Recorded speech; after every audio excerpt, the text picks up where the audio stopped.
Are you ready to trade in that sleigh for a new or pre-owned ride? Well, come on down to Dream Motors to find your car of your dreams.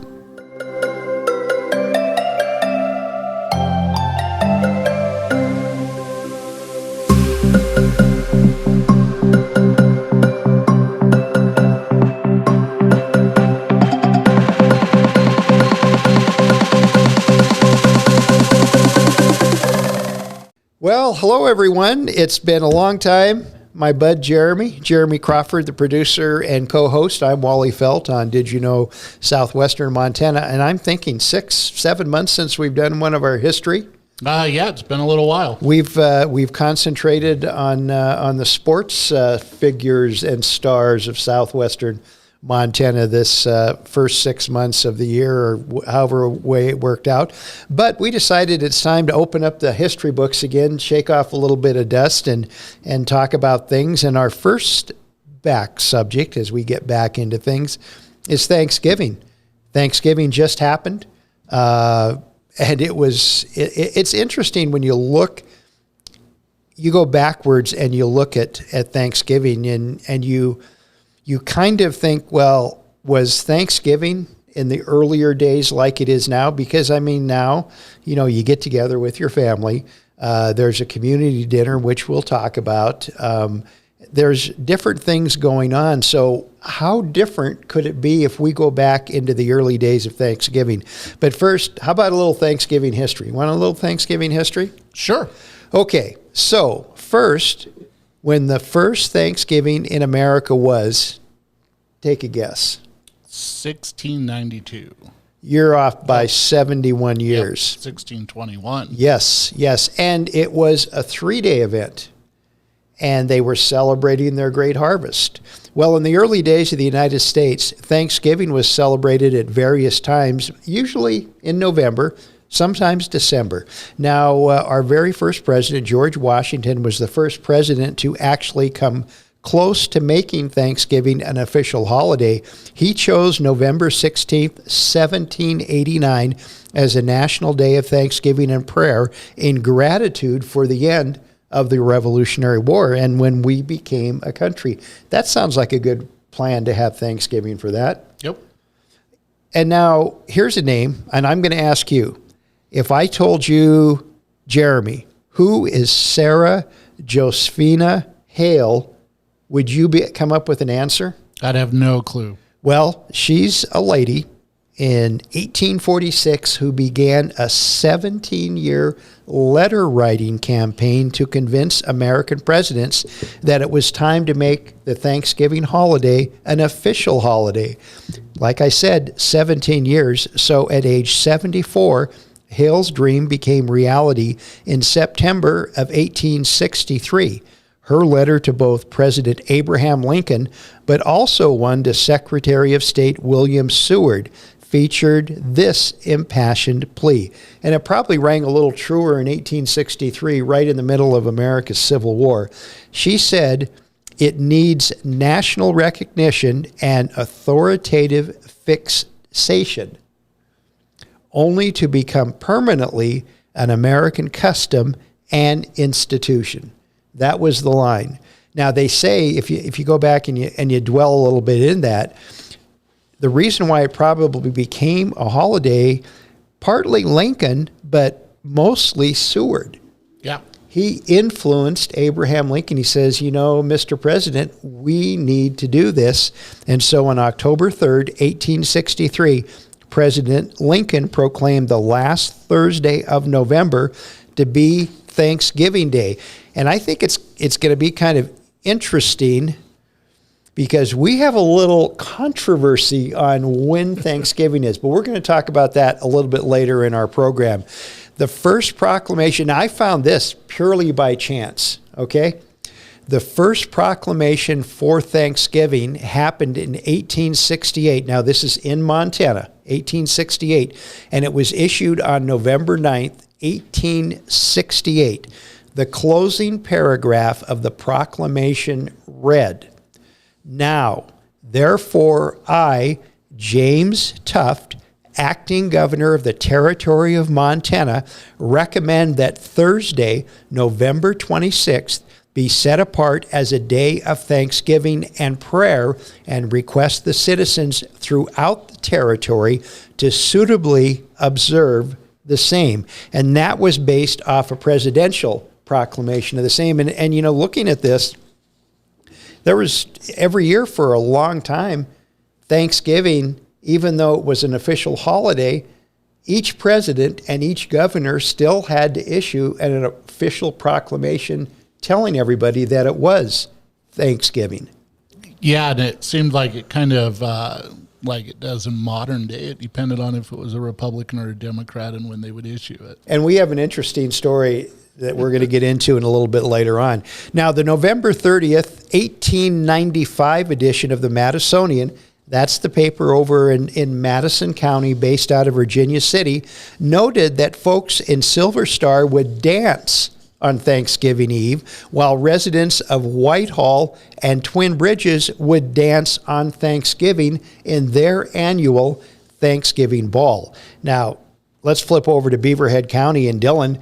The December 6th edition of the Dillon Examiner reported that the annual Thanksgiving Ball was given in Darts Hall. And we've talked about Darts Hall before. Yes. And was one of the largest attended affairs in Dillon in recent years. Now, this is the killer line I like. The recently organized Dillon Orchestra supplied splendid music. Now, that's 1895. You actually found a little bit about how Thanksgiving was in Montana's first territorial capital, Bannock. Yeah, so I had kind of found a couple things, actually. They're kind of opposing stories. One of the stories said that it was Montana's first official Thanksgiving holiday that they actually celebrated it. That must have been 1868 then. Yep, and actually, yeah, and is what it said was that good old Sheriff Henry Plummer. Oh, Henry's back. Paid $40 in gold. Some say $30, so there's a little bit of, like we know with inflation. Plumber. Inflation. Yep, there's a little bit of stuff going on there, but it said goods were scarce, freight was slow arriving, and no one even thought about serving a turkey. Near neighbors invited Harriet and Wilbur, along with Henry Edgerton Sanders, uncle, to Thanksgiving dinner. This neighbor wanted to make a good impression on the family. Edgerton was newly appointed Chief Justice of the Supreme Court of Idaho Territory, because at that time we were still part of Idaho Territory, which then included President-Day Montana. Their host offered the invitation well in advance. He miraculously procured a turkey, an unheard of, unbelievable luxury, for $30 in gold dust. Again, that's where it kind of comes in. Some accounts say 30, some say 40. And paid a fortune to have it freighted all the way from Salt Lake City. So maybe it was $30 for the turkey and $10 to have it freighted. And was the turkey live? Probably was. Yep. Back then, most of the time, you'd get a live turkey and then you would butcher it. Harriet wrote later that their Thanksgiving meal was as fine and beautifully cooked as any meal she ever enjoyed in New York City's finest restaurants. Unfortunately, their host failed to make a good impression. In early January, just weeks later, Sanders and the vigilantes saw to the hanging of Sheriff Henry Plummer, the same man who hosted their Thanksgiving Day feast. Wow. So, I mean, even in Montana's early beginnings, or Thanksgiving had a little bit of controversy there. Well, and we'll jump ahead about 40 years now, 1902, 40 years, 35, something like that. Yeah. The annual Virginia City Thanksgiving Ball was hosted by the Fairweather Tent Number 12 Knights of the Maccabees. Have you ever heard of the Maccabees? I've never heard of the Maccabees. It was reported in the Madisonian that the floor was in splendid shape and the music was in good tune and time. Those are important things when you're two-stepping, I guess. Everything worked harmoniously, and the dancers were loth to depart for their homes, even though daylight was near at hand when the home waltz was played. It's kind of funny because it seemed like the dances were a huge, huge part of that. And I even read in one paper where they said there were so many of them in Missoula that they were actually moving the dates to later in December because nobody would have been like, if people would have picked the ones they wanted to show up, they would have only had 2 or 3 people there because everybody was planning on having a Thanksgiving dance. Well, and we're starting to see now, just 35, 40 years into Thanksgiving being an official holiday, although it's always been celebrated. Yeah. It just hasn't been official. That what you said, the dance is the main form of celebrating Thanksgiving.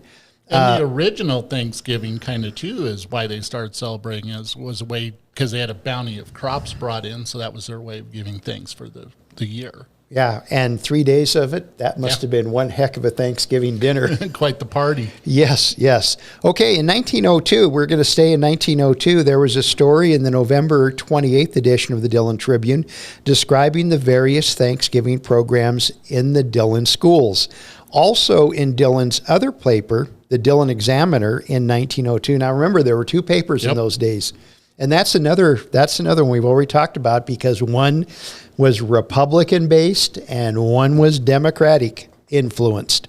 But in the Dillon Examiner, there was an announcement of 2 basketball games to be played on Thanksgiving Day. Now, one thing I found interesting in those early days, in the early 1900s and stuff, as I'm showing you on my piece of paper, I spelled out basketball exactly like they did it in the paper. It's 2 words. Yeah, I noticed a lot of things in the early days. The spelling in the papers were very, very interesting. Yes. Well, and as I've already, you and I have both read quotes, and the language that was in the newspapers was also pretty flowery. Okay, so now the headline in that story about the schools said, "Our national holiday observed in the schools." The subheadline read, "Songs and recitations of Thanksgiving, original and interesting programs." So the opening program was, the opening paragraph of the story was highly complimentary. Now, once again, this is quoting exactly how it was written in the Dillon Tribune. "Rarely have the children of the public school given as interesting and complete programs as were given by the different grades Wednesday afternoon in the celebration of the National Day of Thanksgiving." And then it was interesting to note that when they had the programs published, reading the programs, some programs featured pilgrims. Yes. Some programs featured Puritans, and if you're any kind of historian from that time period, those were 2 entirely different people. They were. So, yeah, 2 different social circles. But, that's another program, but I'm not sure if we'd have to worry about that one. I don't know how many pilgrims or Puritans we had in southwestern Montana, but it's something to think about. Now, in that very same edition, and here's something else that we've talked about in the past, there was a dedication story of the new county high school building in that very same paper. So, once again, there's another story. In 1909, the Scenic Theater hosted a special Thanksgiving program featuring the showing of the World Championship Baseball. Once again, baseball is 2 words, not 1, between Chicago and Detroit. And the program also included 2 other films and 2 illustrated songs. And I'm trying to figure out what an illustrated song is. I wonder if that was kind of like an early version of a music video. Maybe. Well, Edith Remley, and Remley's a name in Beaverhead County that's been around for a while, and Miss Carolyn Stoller were the singers. Now, here was the price. Admission was 5 cents and 10 cents. And it didn't say which was which, but I'm thinking 5 cents for children and 10 cents for adults. Now, in that same paper advertising the special holiday program, there was an Elio Brothers sale ad for a 20% off Thanksgiving sale. Now, that same edition. Now, here's I see something starting that was prevalent in Thanksgiving celebrations in Dillon and around the area. That same edition talked of the Baptist, Methodist, and Presbyterian churches uniting for a Thanksgiving service at the Presbyterian Church on Thanksgiving morning.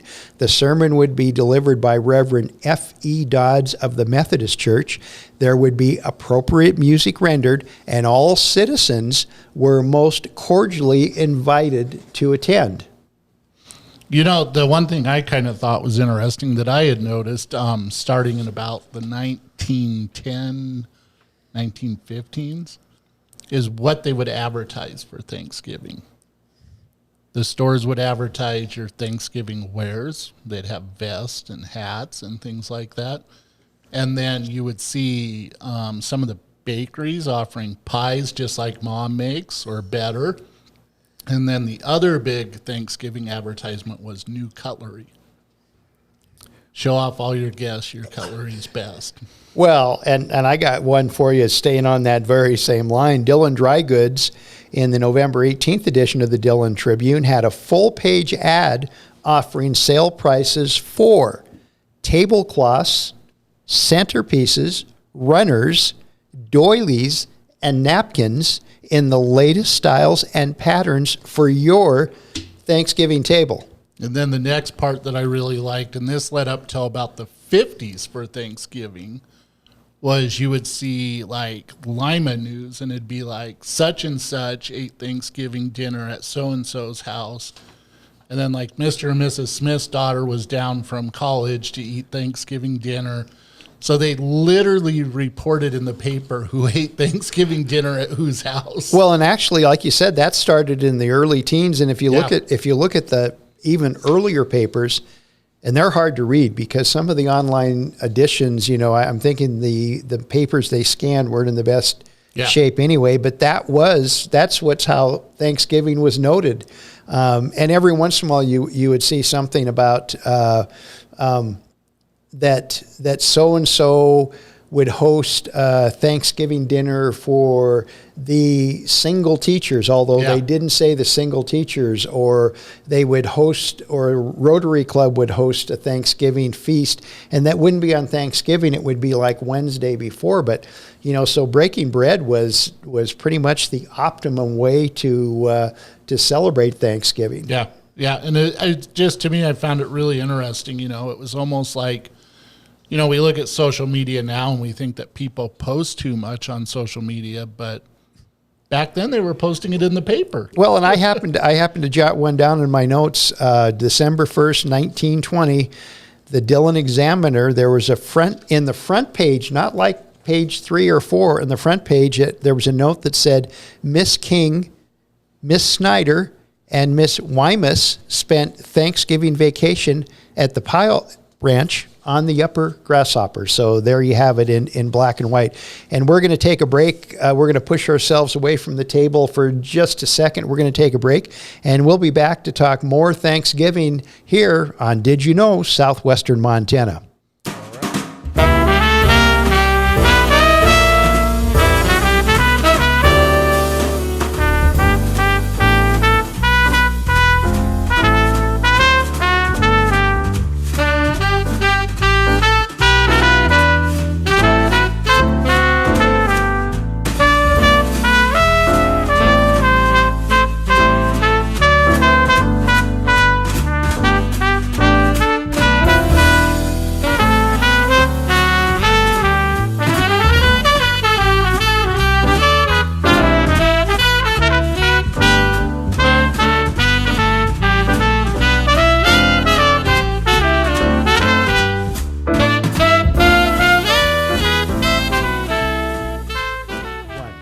Well, Jeremy, one of the big traditions in modern Beaverhead County and in Dillon is the St. Rose Catholic Church's annual Thanksgiving dinner, their community Thanksgiving dinner.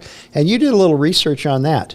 Yeah, it started in 1996. You know, and that was kind of the first one they did, and it started out kind of small. You know, early paper, it showed just a little dolly with a cinder block holding it up, and then a sign taped to it that said free Thanksgiving dinner, come in with balloons. And, you know, from there, it's just kind of grown to what we know today. I know last year, because of COVID, they didn't hold it. But They did still offer delivery, if I remember right.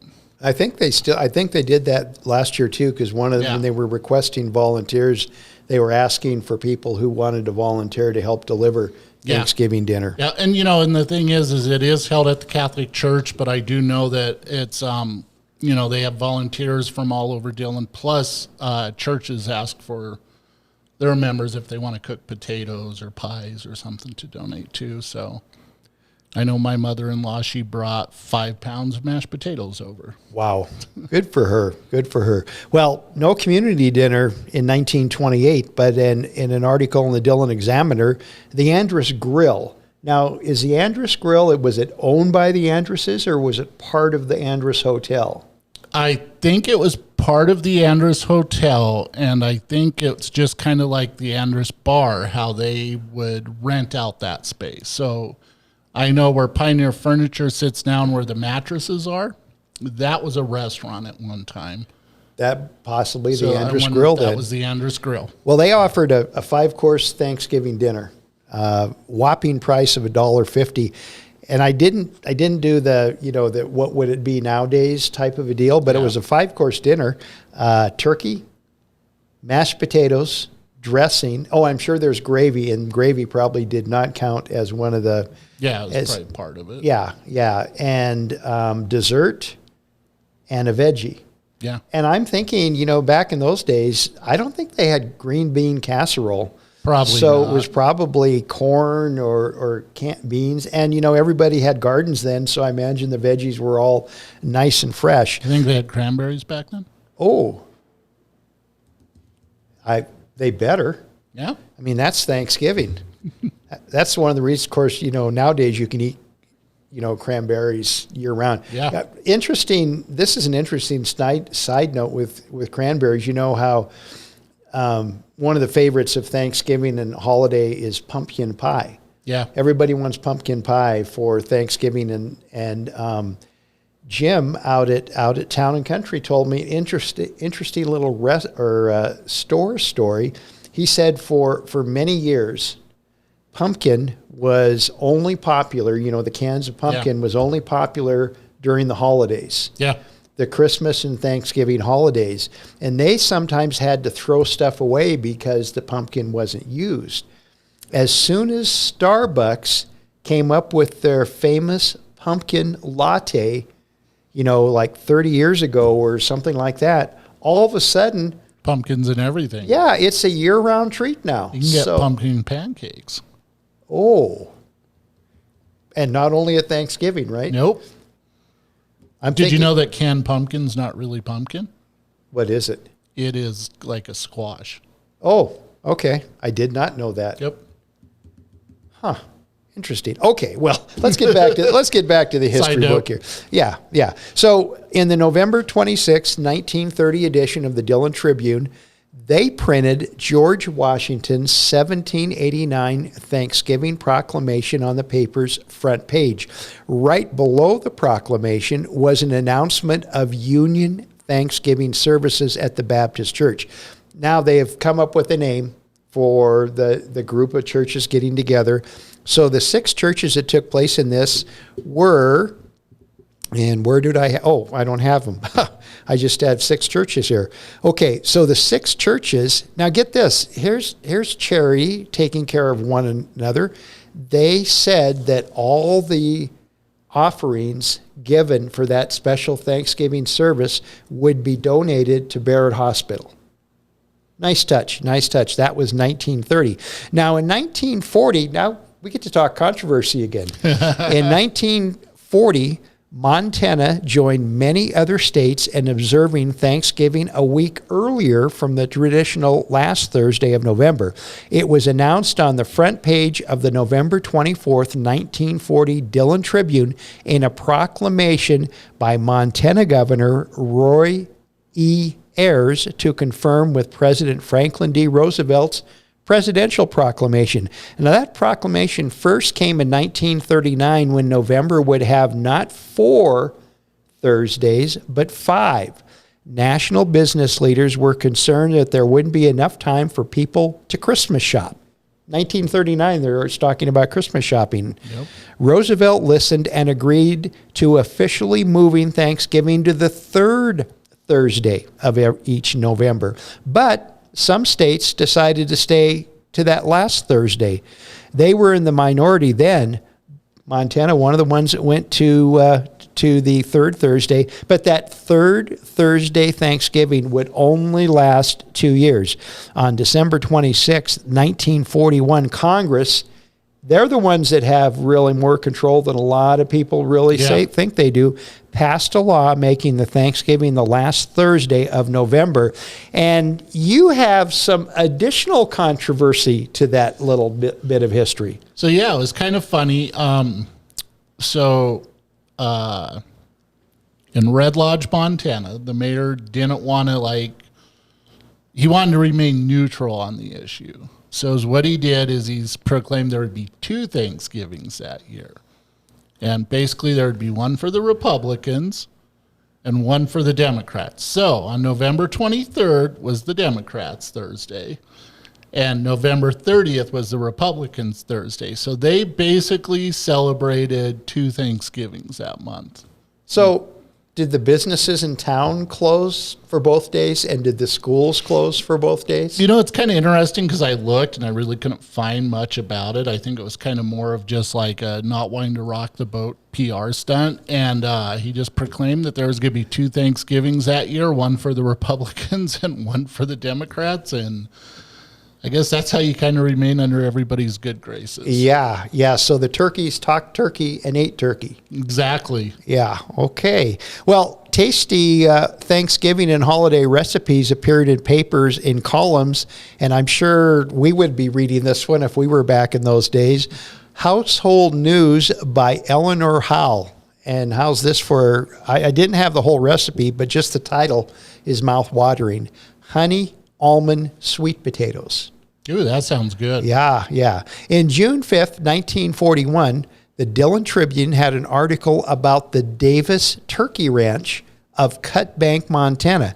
It was reported that the ranch had just purchased 4,000 poults. They called them poults, 200 Holland Whites, and 8,800 duck-breasted mammoth bronze turkeys for the nation's Thanksgiving and Christmas tables. The story went on to report that the young turks were kept in a brooder house for 6 weeks and then turned loose to roam the ranch. And you did in your research, you found a turkey ranch right here in Beaverhead County. Yeah, Dillon actually had their own turkey farm, and it was owned by the Ladens. Let me see here if I can see where it's at. It was out on Highway 41, and basically is what they would do is they would raise the turkeys, and then couple weeks up to Thanksgiving, they would start butchering them and getting them ready for transport. Wow. Did it say in there, did they supply just our area or? Yeah. Okay. Yep. So basically they had a small little thing where they would, they would just get these turkeys ready. They have a couple pictures of them where they show Elsie Layden displaying the harvest, and they show some of the turkeys that are dead but not plucked yet, and then they show a couple live ones, and they show a 25-pound one on a scale. So. Wow. Interesting. A turkey farm. Okay. In the Wednesday, November 25th, 1942 edition of the Dillon Examiner, the front page above the fold. Now remember, in newspaper lingo, if your story is above the fold, it's big time. Yeah. It featured a Thanksgiving poem by Burris Jenkins Jr., plus a proclamation from Montana Governor Sam C. Ford that Thanksgiving would be observed on Thursday, November 26th. It seems like they had the elected officials kept having to remind us when Thanksgiving was, and I'm not really sure they needed to do that. No, I don't think they did, but I think it kind of was one of those things where it was tradition.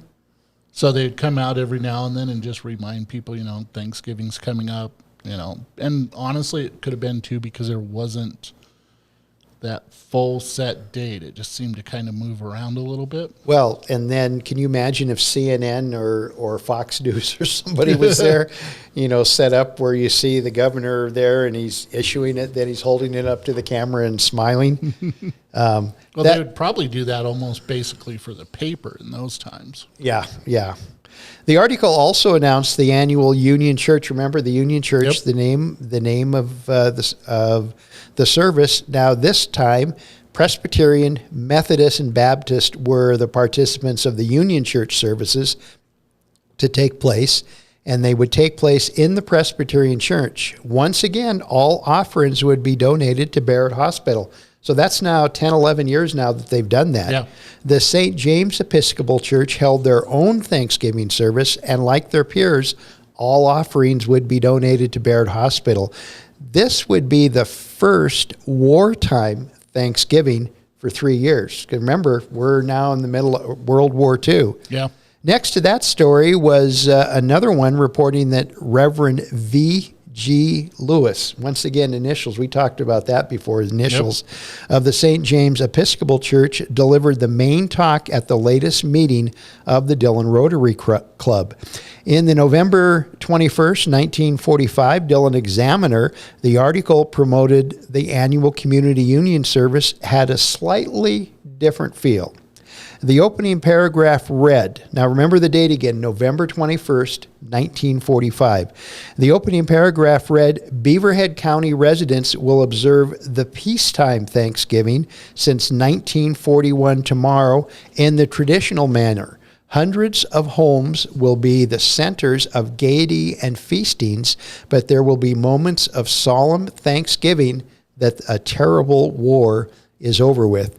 Churches in Dillon and Beaverhead County had special Thanksgiving services from Dillon to Lima to Armstead. There's a town we don't talk about very much. All offered special Thanksgiving services. Businesses and schools were closed until the following Monday. This is the first Thanksgiving for 3 years that we have felt we had a right to be joyous. The actual fighting in both theaters of war has ceased. Many of our men and women have returned home and more are on the way. For these things, we are thankful. Yep. So I went, after I did this, I went back and I said, well, I'm going to go look around World War I Yeah. and see what was happening. But it's virtually the only thing that's really mentioned in regarding Thanksgiving in those years was what we talked about, the little mentions that, Jeremy spent Thanksgiving with that was it. The big news in 1918, the end of the World War I, was the flu epidemic. Yeah. And they Spanish flu. Yeah, which didn't happen in Spain. Yeah. Wasn't it brought over from that area? Yeah, there's several stories. In fact, that might be an interesting one because when you read how Dillon and Beaverhead County handled the flu epidemic, I lost a great aunt. My grandfather's sister died in that. So, but that's, once again, we're getting a little. Now you guys see why we do these so far apart. Yes, yeah. Well, it's like falling down the history rabbit hole. It is. So, then there was an ad. Okay, I got a little sidetracked now. Go back to the Thanksgiving World War II, and then you go fast forward a couple years. An ad in the November 1947 Dillon Tribune, an ad promoting the Pipe Organ Lodge and their Thanksgiving dinner, inviting folks to enjoy a carefree dinner with carefully planned menus prepared to please. No party too large. Yep. And I saw a picture, at the truck stop south of town, at the wall as you're walking in, up on the wall, there's a picture of the Pipestone Lodge. And I forgot what a cool place that was. It was pretty neat. It was something that, you're kind of sad we don't have around anymore. Well, and I think there's been efforts over the years to try and bring it back, but I don't know if you could bring that exact decor back the way that they had it, because they literally came up with Pipestone out there. As noted in the November 23rd, 1948 Dillon Daily Tribune, and there's another one. It changed. It went from the Dillon Tribune to the Dillon Daily Tribune. Yep. 5 churches in Dillon, Assembly of God, Baptist, Latter-day Saints, Methodist, and Presbyterian met at the Baptist Church for a union Thanksgiving service. The First Evangelical Lutheran Church, the St. Rose Catholic Church, and the St. James Episcopal Church also held services, and once again, offerings from all these Thanksgiving services were donated to the Barrett Hospital. In that same edition, there was an announcement for the 4th grade Thanksgiving programs at the Bagley School. The program featured music, poetry, and a play titled A Little Lost Pilgrim. Now, in February, November 21st, in the Dillon Tribune, it was reported that the Knights of Python, there's another organization of Delta Lodge number 15, held their annual Thanksgiving dance at the Lima High School gym on Thanksgiving evening. A turkey will be given for first prize, a ham for second, and a hen for third. So I'm saying hen's a chicken, Yep. So no report of what the contest was. Don't know if it was a dance contest, but the last line said that balloons would be released at midnight.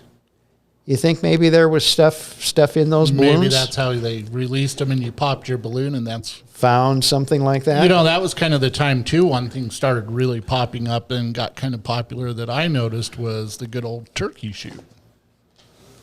Was in the 40s. It seemed like it was kind of popular when I was looking through there. They'd host a turkey shoot so that people could get a turkey for Thanksgiving. Some of these ranches, they'd have rifle ranges out there, gun clubs, and they would go out and they'd say, bullets will fly and heads will fly. Basically, it meant when you hit the target, you got a turkey.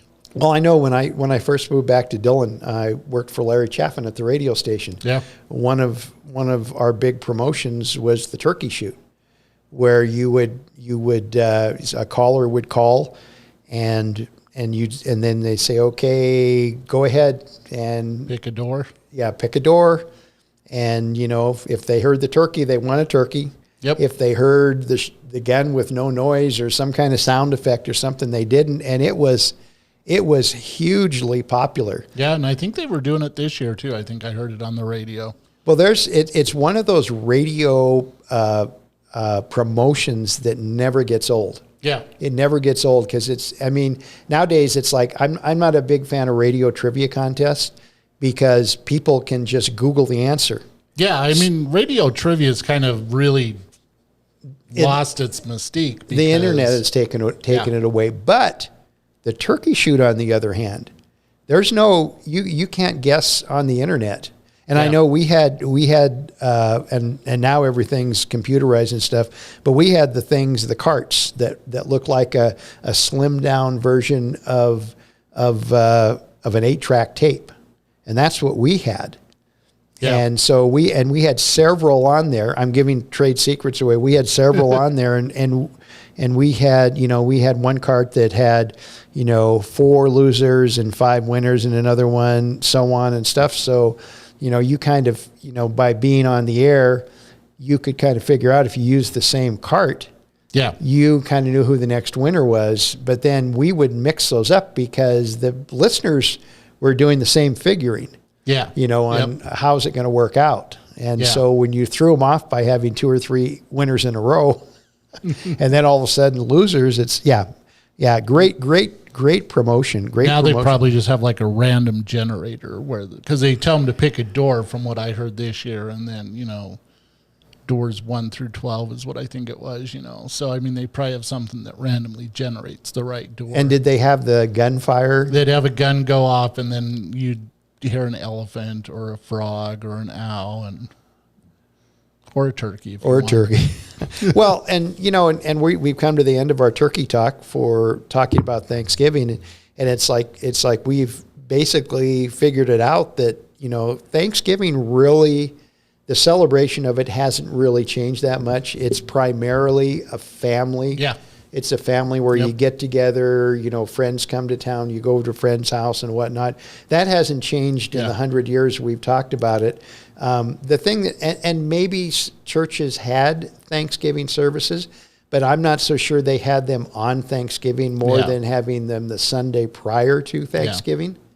And I think a lot of it too was, you'd see a lot of these dances and stuff, but You got to remember that was in the late 1800s, where that was probably their big social gathering after they spent months working out in the field.